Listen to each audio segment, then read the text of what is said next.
عمران بہت مشہور صورت ہے قرآن مجید کی، بلکہ موسم کے مطابق ہم ایک دعا کر لیتے ہیں۔ جیسے اب بادل آئے ہوئے ہیں اور بارش ہو رہی ہے۔ علم فلکیات کے ماہر بتاتے ہیں کہ قیامت والے دن جو درجہ حرارت ہوگا وہ 1,35,00,000 ڈگری سینٹی گریڈ ہوگا۔ تو اب اس حالت میں حدیث میں ٹیمپریچر تو خیر یہ حدیث میں نہیں ہے، وہ تو علم فلکیات کے ماہر بتاتے ہیں، حدیث میں اب سنا رہا ہوں۔ نبی اکرم صلی اللہ علیہ وسلم نے فرمایا، حشر کے میدان میں لوگ اپنے اوپر دیکھیں گے تو جیسے پرندوں کے غول ہوتے ہیں یا بادل کی بدلیاں ہوتی ہیں، ایسے دو سائے ہوں گے لوگوں پر۔ وہ سارے لوگوں پر نہیں ہوں گے، وہ لوگ کون سے ہوں گے وہ سن لیجئے۔ وہ اصل میں جو بادل کی بدلیاں ہوں گی یا پرندوں کے جو غول ہوں گے اس کی شکل کے، وہ سورۃ البقرہ اور سورۃ آل عمران ہوں گی۔ تو جن لوگوں نے دنیا میں ان صورتوں کے ساتھ وفا کی ہوگی، وہ پھر آخرت میں اللہ کی رحمت کا سایہ بن کر ان لوگوں کو اپنی آغوش میں رکھیں گے۔ اس لیے ہم بھی جو وقت تھوڑا سا یہاں دے رہے ہیں اس سورۃ مبارکہ کو سمجھنے کے لیے، سب سے پہلے اللہ تبارک و تعالیٰ سے یہ دعا کر لیتے ہیں کہ پروردگار ہمیں بھی انہی لوگوں میں شامل فرما دے جو حشر کے میدان میں قرآن مجید کی صورتوں کے سائے میں بڑے راحت اور آرام سے وہ سفر کریں گے انشاءاللہ۔ یہ مدینہ منورہ میں صورت نازل ہوئی۔ اب اس کے اگر مضامین کو بڑی تفصیل سے بیان کیا جائے تو وقت زیادہ ہو جائے گا۔ میں کوشش یہی کرتا ہوں کہ بغیر کسی تمہید کے رکوع کی مناسبت سے اور رکوع کی ترتیب سے ہم کچھ باتیں سمجھتے چلے جائیں۔ رکوع نمبر 1، توحید سے ہی آغاز ہوتا ہے اس سورۃ مبارکہ کہ اللہ تبارک و تعالیٰ زندہ جاوید ہیں اور قائم و دائم ہیں۔ پھر دیکھیے دنیا کو اس وقت ایک مغالطہ لگا ہوا ہے، وہ مغالطہ جب تک دور نہیں ہوتا دنیا میں راحت، سکون، آرام نہیں آ سکتا۔ اس وقت یہ نہیں ہے کہ صرف پاکستان مسائل کا شکار ہے، دنیا کا ہر ملک ہی مسائل کا شکار ہے کسی نہ کسی حوالے سے۔ ابھی کچھ عرصہ پہلے امریکہ جیسے ملک میں، کیونکہ ہر ملک کے کوئی نہ کوئی شہری تو ایسے ہی ہوتے ہیں، وہاں ایک لڑکی نے فائرنگ کر کے 8-10 آدمی کو قتل کر دیا۔ اب پھر اس کے اب جائزہ لیا جا رہا ہے کہ اس کا دماغی توازن کو کیا ہو گیا تھا، اچھی بھلی یہ لڑکی تھی، کیا ہے کیا نہیں ہے۔ یہ ذہن میں رکھیے، جو مرد اور عورت اللہ کی حد سے باہر نکلنے کے لیے تیار ہو جاتا ہے وہ پھر معاشرے کے لیے درندہ بن جاتا ہے۔ معاشرے کے لیے فائدہ مند کسی نے بننا ہے، وہ اسی صورت میں ہو سکتا ہے جب وہ اللہ تبارک و تعالیٰ کی حد کے اندر رہ کر زندگی گزارے۔ تو یہ اس صورت کی دوسری ہی آیت میں، بلکہ تیسری آیت میں اللہ تبارک و تعالیٰ نے خود فرما دیا کہ لوگوں کی ہدایت کے لیے اللہ تبارک و تعالیٰ نے پہلے تورات اتاری تھی، پھر انجیل نازل کی، اور پھر آخر میں قرآن مجید نازل کیا۔ اب آپ خود سوچئے، سمجھدار لوگ ہیں آپ سارے، جو کتاب ہدایت کے حوالے سے اتاری گئی ہے اس کتاب کے ساتھ تعلق نہیں ہوگا اور آدمی اپنے آپ کو ہدایت یافتہ سمجھے، یہ کیسے ہو سکتا ہے؟ تو اس کا جائزہ لیا جائے کہ قرآن مجید کے ساتھ تعلق اگر دنیا کا نہیں ہوگا یا ہمارا نہیں ہوگا تو اس وقت پہ خرابیاں پیدا ہو جائیں گی۔ پھر دیکھیے یہ جو عقیدہ توحید ہے یہ بہت بڑی نعمت ہے، عقیدہ توحید اور شرک۔ میں آپ سے ایک نبی سوال کروں گا، شرک کی کوئی دلیل ہی نہیں ہے۔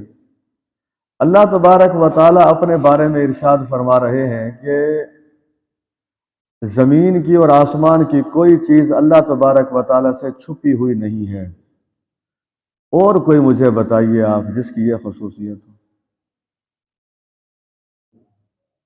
آخر لوگوں نے جو شرک کے بازار قائم کر رکھے ہیں تو دلیل دیں نا پھر اس کی۔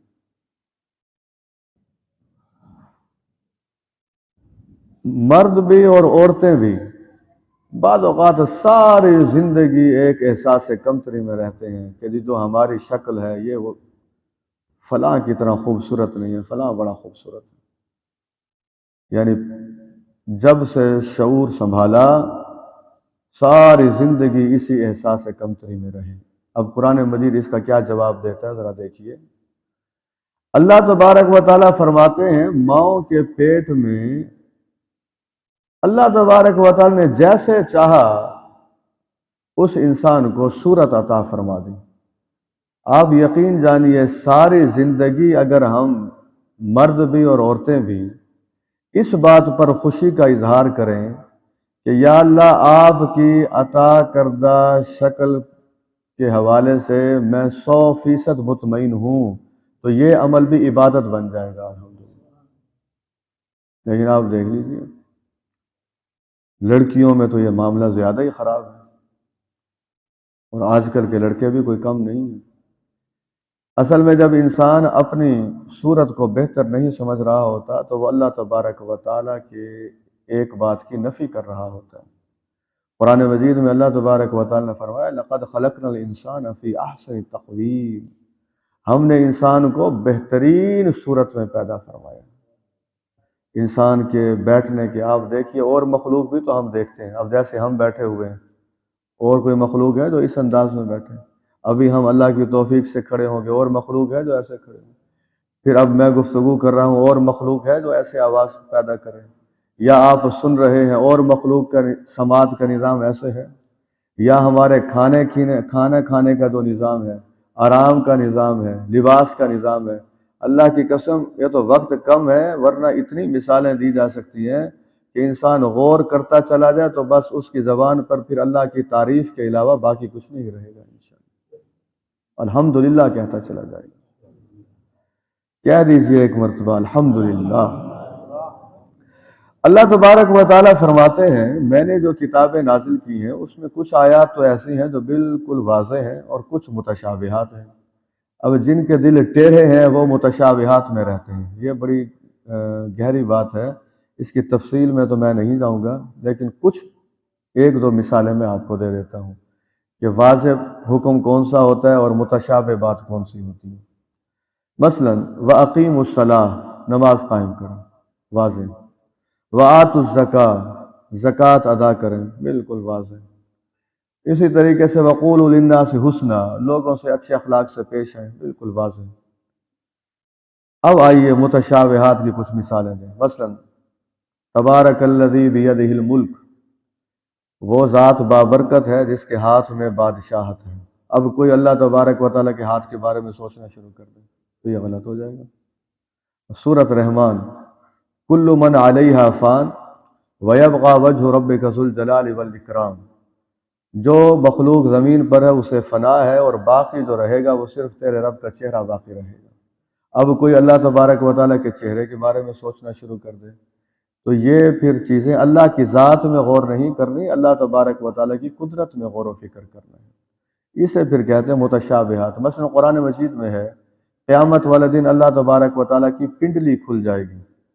اب یہ اللہ تبارک و تعالیٰ کی پنڈلی سے کیا مراد ہے اس کی تفصیل میں جانے کی کوئی ضرورت نہیں ہے، یا خود یہی جو الفاظ ہیں الف لام میم، کاف ہا یا عین صاد یا سین، اب ان الفاظ کے حتمی مطلب تو کسی کو بھی پتہ نہیں ہے، اللہ تبارک و تعالیٰ جانتے ہیں یا اللہ کے رسول جانتے ہیں صلی اللہ علیہ وسلم، اور ان کا اب کوئی کہے جی اس کا مطلب ہے میں پھر پورے قرآن پر تو عمل نہیں کر سکتا، مجھے تو الف لام میم کا مطلب ہی نہیں پتہ، یہ وہ آدمی کہتا ہے بے وقوف ہو جو۔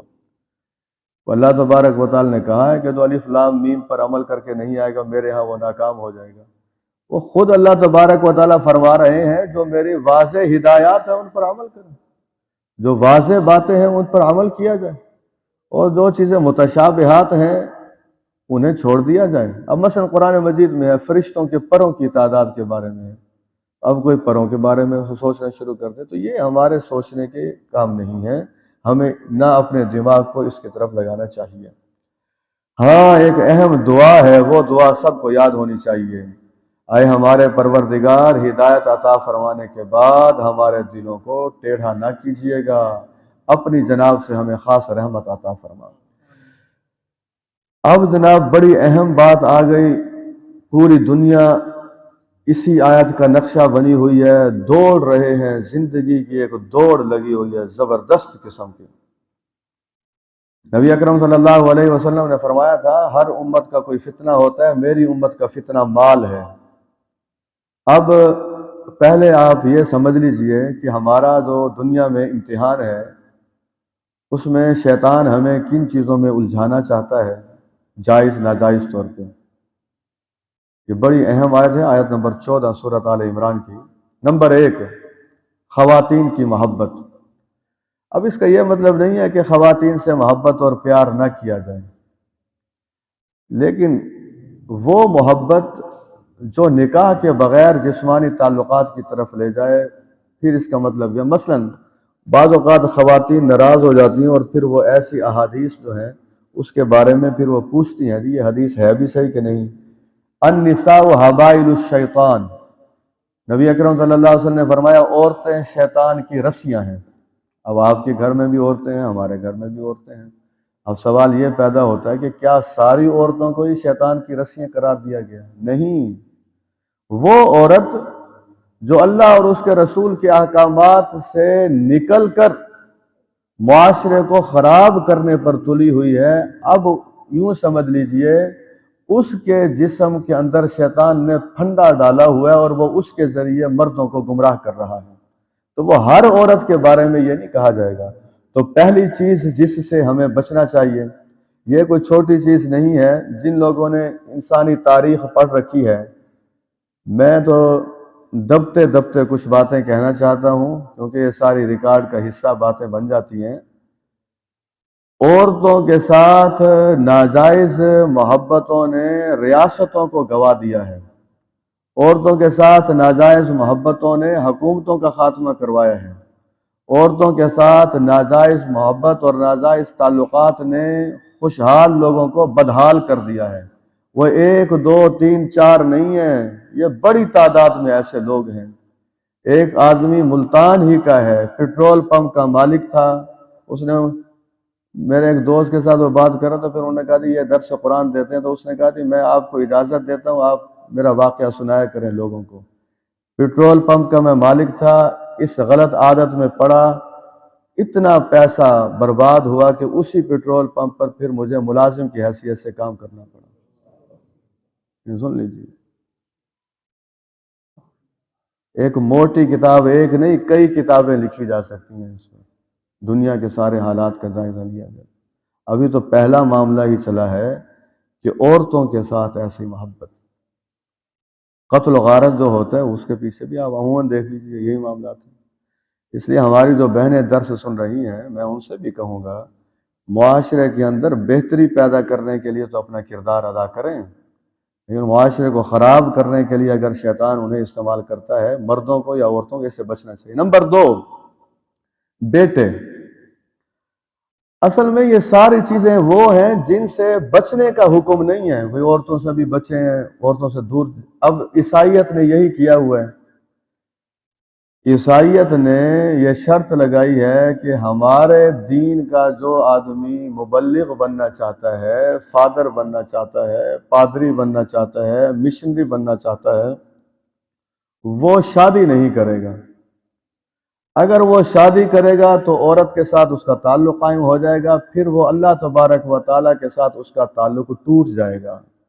اس لیے ان کے ہاں اللہ تبارک و تعالیٰ کے ساتھ کامل تعلق جوڑنے کے لیے عورت خصوصاً بیوی کے ساتھ تعلق نہ جوڑنا ضروری ہے۔ اس لیے آپ دیکھیے عیسائیت کو تقریباً اب یہ 2023 سے چل رہا ہے، اتنی صدیاں ہو گئی ہیں لیکن ان کے پادری شادی نہیں کرتے۔ یہ علیحدہ بات ہے کہ ان کے جنسی جرائم کی جو داستانیں ہیں پھر وہ بھی اب اس ماحول میں تو بہرحال بیان نہیں کی جا سکتی اور نہ ہی کرنی چاہیے۔ اللہ تبارک و تعالیٰ انہیں بھی ہدایت عطا فرمائے، ہمیں پاک دامنی عطا فرمائے اللہ تبارک و تعالیٰ۔ تو یہ بیٹوں کے حوالے سے جو ہے اس حد تک خواہش مند ہو جانا کہ بیٹیوں کے گلے دبا دینا، یا بیٹیاں ہیں پھر بیٹوں کے حصول کے لیے کسی قبر کی چوکھٹ پر جا کر سجدہ ریز ہو جانا. مجھے آپ بتائیے شرک سے زیادہ کوئی بڑا ظلم ہے؟ تو یہ جو خاندان کے سربراہ ہیں ان کی ذمہ داری ہے یہ. میں اپنی والدہ کا یہاں تذکرہ کرنا چاہتا ہوں، حالانکہ ہمارے والد صاحب بھی الحمدللہ عالم دین تھے.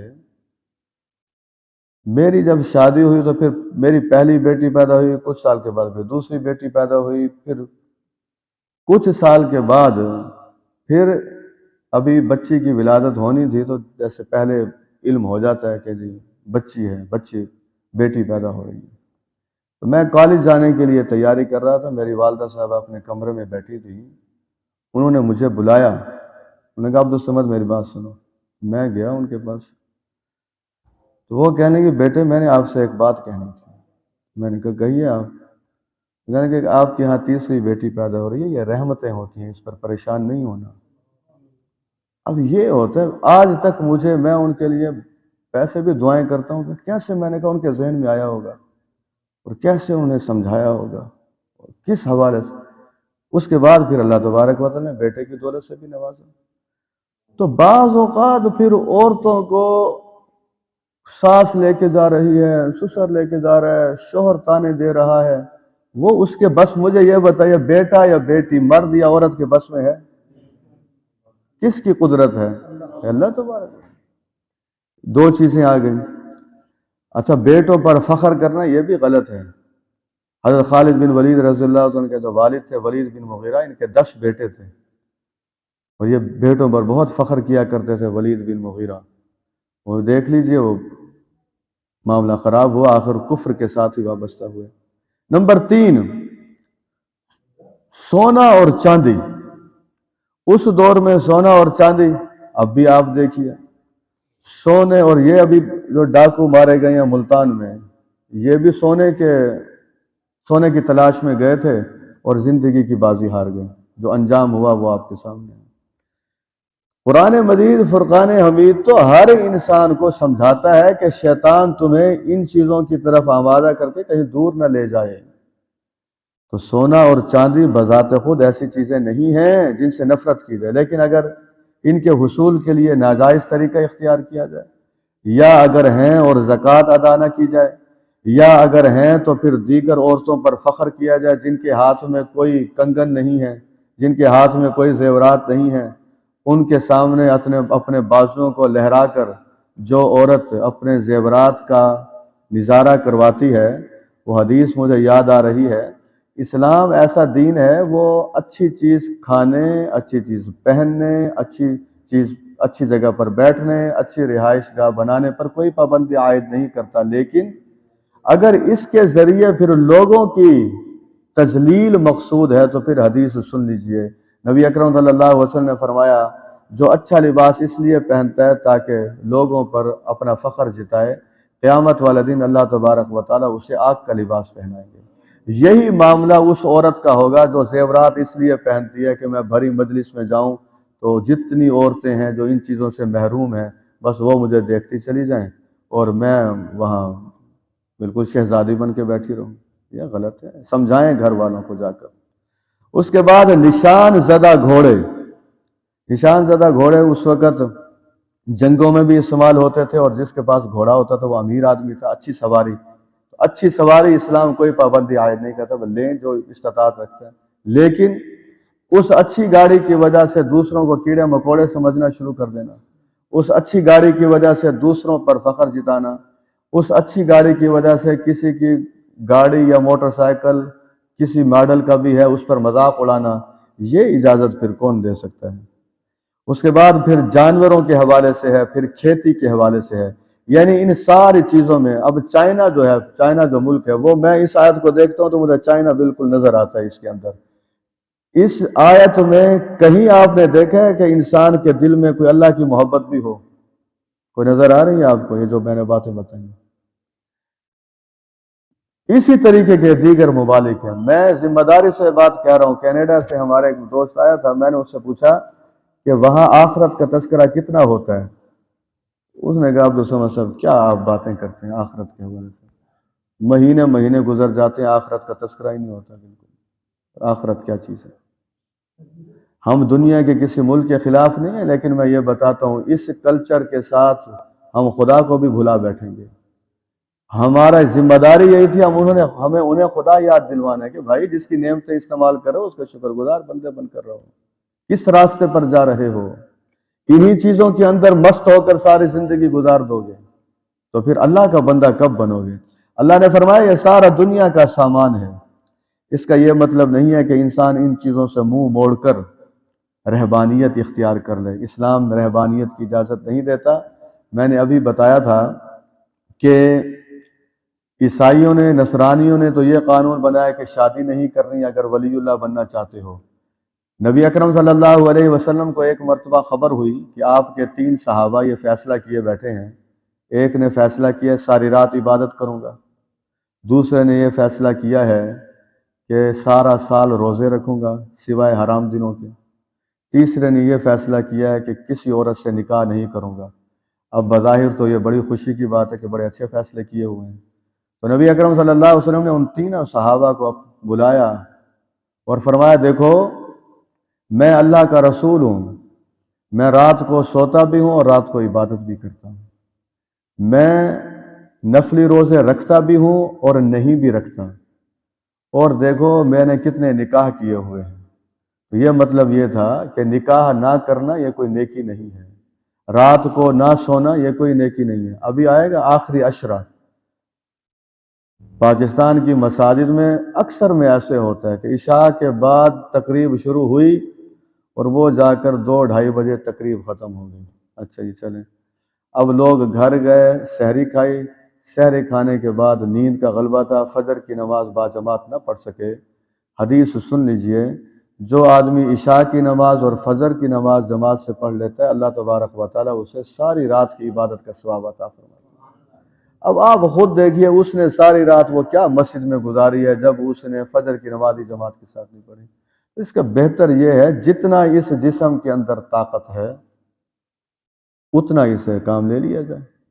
تھکاوٹ ہو گئی ہے، علماء نے لکھا ہے یہ ایک آدمی تلاوت کر رہا ہے اب جسم تھک گیا ہے تو یہ نہیں وہ زبردستی تلاوت ہی کرتا رہے، وہ قرآن مجید بند کر دے، وہ آرام کرے، آرام کے بعد پھر فریش ہو کر دوبارہ تلاوت شروع کر دے۔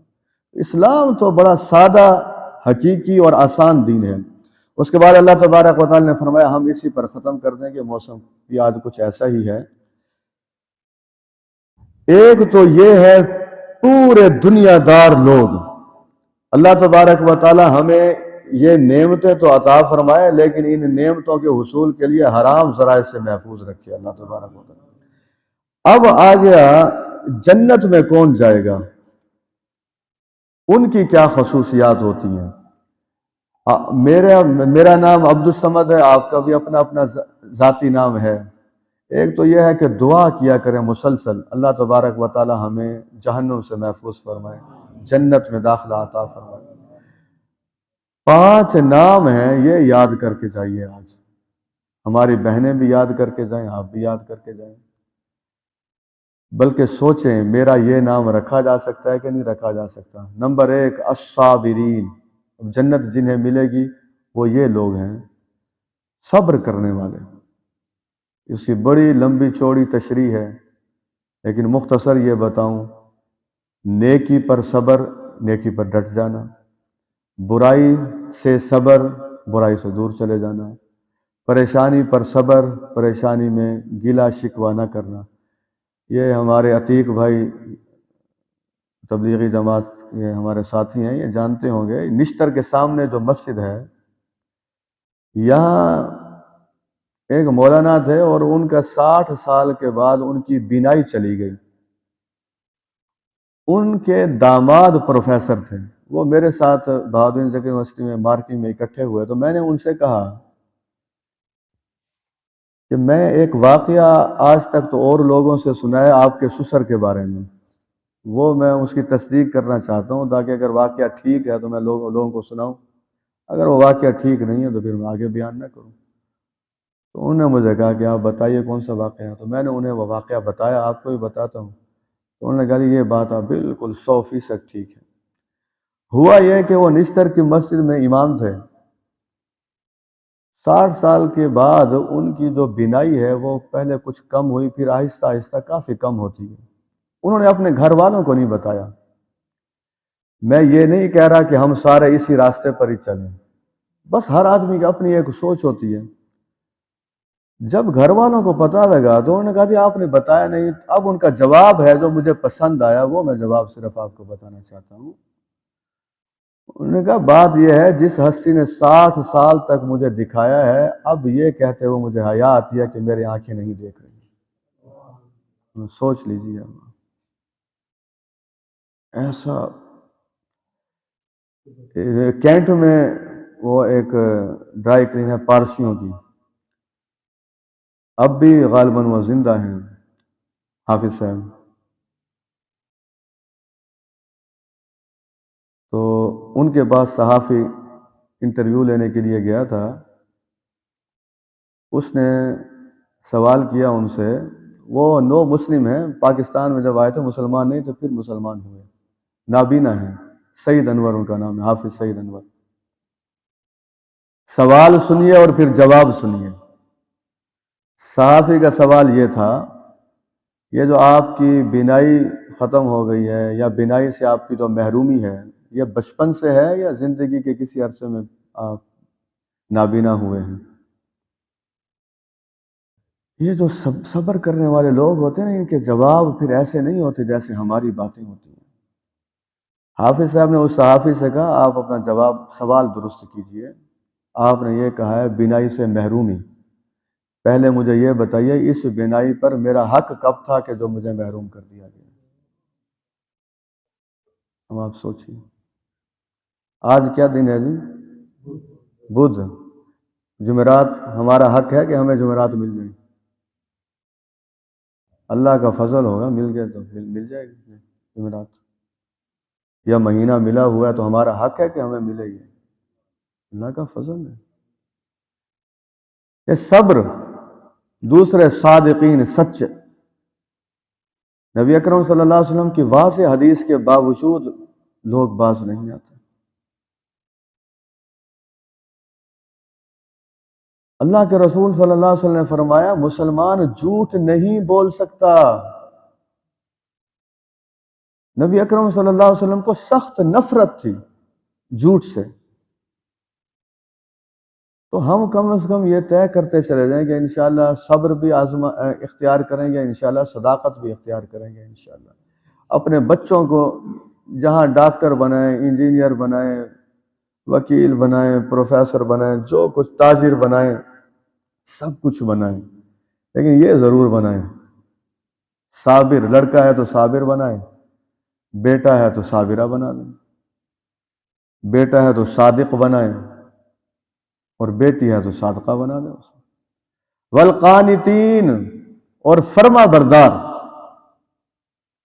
فرما برداری کی بہت سی مثالیں پیش کی جا سکتی ہیں، وقت زیادہ ہو جائے گا، میں ابھی کی مثال پیش کرتا ہوں۔ مولانا محمد اسماعیل صاحب ہیں، خیبر پختونخوا کے، مدرسہ جامع العلوم میں وہ بخاری شریف کے درس پر تشریف لائے تھے، بہت بڑے عالم ہیں۔ پشاور میں اور ارد گرد جب وہ قرآن کلاس کرتے ہیں تو شرکاء کی تعداد جو ہوتی ہے 50,000 سے لے کر 1,00,000 تک ہوتی ہے، تصور کیجیے۔ یہ علیحدہ بات ہے کہ پھر الیکشن کے موقع پر ووٹ 5-6 ہزار بھی نہیں دیتے، ووٹ اور پارٹیوں کو دے دیتے ہیں۔ اس وقت میں اس پر بات نہیں کرتا۔ تو مولانا اسماعیل صاحب نے ایک واقعہ سنایا ابھی پچھلے سال کا۔ ایک پولیس کے اعلیٰ افسر کی بیگم صاحبہ درس سننے کے لیے آئی۔ اس دن درس تھا سورۃ نور کی آیات کا، جو پردے سے تعلق رکھتی ہیں۔ یہ فرما برداری کی میں وضاحت کروں کسے کہتے ہیں۔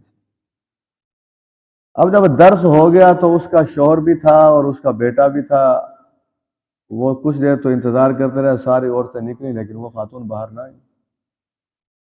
تو آخر پھر شوہر نے کہا بھئی آ جائیں آپ، انہوں نے کہا میں باہر نہیں آتی۔ بیٹے نے بھی کہا ماں سے کہ امی جان آئیں گھر سے، انہوں نے کہا میں نہیں آتی۔ اب وجہ کیا ہے؟ اس نے کہا کہ مجھے زندگی میں یہ سمجھا کرتی تھی کہ یہ جو پردہ ہے یہ مولوی کہتے ہیں کہ پردہ ہونا چاہیے، مجھے یہ پتہ نہیں تھا کہ پردے کا حکم میرے اللہ کی طرف سے ہے۔ اب یہ سن لیجئے، میں سمجھتی تھی کہ یہ مولوی حضرات جتنے ہیں وہی کہتے ہیں کہ چادر پہنے، برقع پہنے، چہرہ چھپائیں، فلاں فلاں فلاں۔ یہ تو آج جب میں نے قرآن مجید کا درس سنا ہے تو میرے علم میں یہ بات آئی کہ یہ تو پردے کا حکم تو میرے اللہ کا ہے۔ اب میں اس ٹینٹ سے بے پردگی کی حالت میں باہر نہیں جاؤں گی، میں فرما برداری قائم کرنا چاہتی ہوں۔ چادر لاؤ گے گھر سے تو پھر میں جاؤں گی، ورنہ میں یہاں بیٹھی ہوں۔ سوچ لیجیے۔ اس لیے میں بڑے یقین سے یہ کہتا ہوں، یقین ہے اللہ کی ذات پر، میری ذاتی کیا حیثیت ہے، آپ دیکھیے گا انشاءاللہ یہی ملک انشاءاللہ دنیا کے ممالک میں ٹاپ پر جائے گا انشاءاللہ۔ اس کی بنیادوں میں پتھر نہیں ہے، پاکستان کی بنیادوں میں، اس کی بنیادوں میں مردوں کا، عورتوں کا، بچوں کا، بزرگوں کا خون شامل ہے، خون، شہیدوں کے خون پر ہم نے بنیادیں رکھی ہوئی ہیں پاکستان کی۔ پھر ایسا ملک کیا آپ سمجھ سے رہے گا، چلا جائے گا۔ انہوں نے کہا دی ابھی تو دکانیں نہیں کھلی ہیں، درس تو فجر کے بعد تھا، تو اب کہاں سے ہم آپ کے لیے چادر لیں؟ انہوں نے کہا میں بیٹھی ہوں، میں نہیں آتی۔ آخر وہ پولیس افسر صاحب گئے، وہ چادر لے کر آئے اور پھر چادر پہنا کر اس نے کہا اب میں ایک لمحہ بھی اپنے رب کے حکم کی نافرمانی نہیں کر سکتی۔ 3 باتیں ہو گئیں، اب آئیے چوتھی بات، خرچ کرنے والے۔ نبی اکرم صلی اللہ علیہ وسلم کی سخاوت کی کیا ہی مثال ہے، بے مثال سخاوت ہے، بلکہ ازواج مطہرات کی سخاوت کا بھی کیا کہنا۔ حضرت عائشہ رضی اللہ تعالی عنہ دیگر ازواج کے پاس حضرت عمر فاروق رضی اللہ تعالی عنہ بوریاں بھر کے درہم اور دینار بھیجا کرتے تھے، بوری بھر کر۔ اب وہ بوری آ گئی درہم اور دینار کی، یہ کہنا بڑا آسان ہے، میں بھی کہہ رہا ہوں بڑا آسان ہے، آپ سن رہے ہیں بڑا آسان ہے، عمل کرنا مشکل ہے۔ تو وہ اپنی خادمہ ملازمہ سے کہتی تھی، فرماتی تھی مدینہ منورہ کے جتنے سائلین ہیں ان پر خرچ کرو، جاؤ ان کے گھروں میں دے کر آؤ۔ عموماً ایسے ہوتا تھا کہ صبح کے وقت جو بوری بھر کر آتی تھی مغرب کی نماز سے پہلے ساری سائلین میں تقسیم ہو چکی ہوتی تھی۔ ایک بات میں یہاں عرض کرنا چاہتا ہوں، واقع کربلا پاکستان میں ابھی بلکہ محرم کا مہینہ جب آئے گا تو اس میں پروگرام ہونے چاہیے، جتنے ہوں اتنے کم ہیں۔ ایک بیٹا جو حضرت امام حسین رضی اللہ تعالیٰ عنہ کے اس میں محفوظ رہے تھے، علی بن حسین، امام زین العابدین جنہیں کہا جاتا ہے، اصل نام تو ان کا علی بن حسین ہے۔ ان کو جب غسل دیا جا رہا تھا مدینہ منورہ میں تو ان کے جسم کے اوپر نشانات تھے۔ اس وقت لوگ حیرت میں گئے کہ یہ نشانات کس چیز کے ہیں، تو ان کے گھر والوں نے جب رابطہ کیا، انہوں نے کہا ایک راز تھا، بس آج وہ راز ہم پھر لوگوں کے سامنے رکھ رہے ہیں۔ امام زین العابدین رحمۃ اللہ علیہ عشاء کے بعد جب تاریکی ہو جاتی تھی تو مدینہ منورہ کے غریب لوگوں کے گھر بوریاں بھر بھر کے اور ان کے ضرورت کا سامان پہنچا کر خود آیا کرتے تھے۔ یہ ہے اسلام۔ اس وقت ہم دنیا پر راج کر رہے تھے، یہ اوصاف ہمارے اندر ہونے چاہیے۔ جو بخیل ہے، وہ کسی نے بڑا زبردست فقرہ لکھا ہے، بخیل کا مال اس وقت دنیا کے سامنے آتا ہے جب بخیل خود زمین کے اندر چلا جاتا ہے۔ ایسا نہیں ہونا چاہیے۔ صبر، اس پر جنت ہے، یہ جنت کی قیمت ہے۔ دنیا میں تو پلاٹ، مجھ سے کوئی پوچھتا جی پلاٹوں کے بارے میں نے کہا بھائی ہم نے تو انشاءاللہ سب سے سستا پلاٹ جہاں ملتا ہے وہاں لینا ہے۔ انہوں نے کہا کہاں لینا ہے؟ جنت میں لینا ہے انشاءاللہ۔ یہ جنت کے پلاٹ کی قیمت یہاں بتائی جا رہی ہے۔ صبر، ہمیں کوئی حیرت نہیں ہوتی اگر کوئی آدمی یہ کہے جی میں نے ایسی جگہ پلاٹ لے لیا ہے جہاں ایک مرلے کی قیمت 1 ارب ہے۔ نبی اکرم صلی اللہ علیہ وسلم نے فرمایا ساری دنیا کی جو زمین ہے اس کے مقابلے میں جنت میں اگر کسی آدمی کو ایک کوڑا رکھنے کی جگہ میسر آ جائے تو وہ ساری دنیا کی زمین سے افضل ہے۔ اس کا یہ مطلب نہیں ہے، دعا ہم سب کرتے ہیں اللہ تبارک و تعالی ہم سب کو اپنے گھر عطا فرمائے، اللہ تبارک و تعالی آسانی والی زندگی عطا فرمائے۔ کہیں اس کا غلط مفہوم آپ لے کر نہ چلے جائیں۔ تو صبر، صداقت، فرما برداری، اور چوتھی خصوصیت ہے خرچ کرنا۔ اب یہ جو چار چیزیں ہیں یہ انسان کو مغرور نہ بنائیں، بلکہ آج کل تو اس پر عمل کرنا نہایت آسان ہے۔ پانچویں اور آخری خصوصیت یہ ہے کہ فجر کے وقت پھر وہ اللہ تبارک و تعالیٰ کی بارگاہ میں توبہ اور استغفار کر رہے ہوتے ہیں۔ میں ایک فقرہ کہتا ہوں، آپ میرے ساتھ اردو میں فقرہ کہتے ہیں، پھر میں حدیث سناتا ہوں آپ کو۔ کہیے اے پروردگار، تمام ایمان والے مردوں اور عورتوں کی مغفرت فرما دیجیے۔ اب حدیث سن لیجیے۔ نبی اکرم صلی اللہ علیہ وسلم نے فرمایا، جو تمام ایمان والوں کی مغفرت کی دعا مانگتا ہے، اللہ تبارک و تعالیٰ اسے تمام ایمان والوں کے برابر ثواب عطا فرماتا ہے۔ وآخر دعوانا الحمدللہ رب العالمین۔ الحمدللہ رب العالمین۔ اللہم صلی علی محمد وعلی آل محمد کما صلیت علی ابراہیم وعلی آل ابراہیم انک حمید مجید۔ اللہم بارک علی محمد وعلی آل محمد کما بارکت علی ابراہیم وعلی آل ابراہیم انک حمید مجید۔ پروردگار، یہ جو 5 اوصاف ہم نے ابھی سیکھے ہیں، صبر، صداقت، فرما برداری، انفاق اور استغفار، ہمیں اس پر ساری زندگی کاربند رہنے کی توفیق عطا فرما۔ وصلی اللہ تعالی علی خیر خلق محمد وعلی آلہ وصحبہ اجمعین برحمتہ۔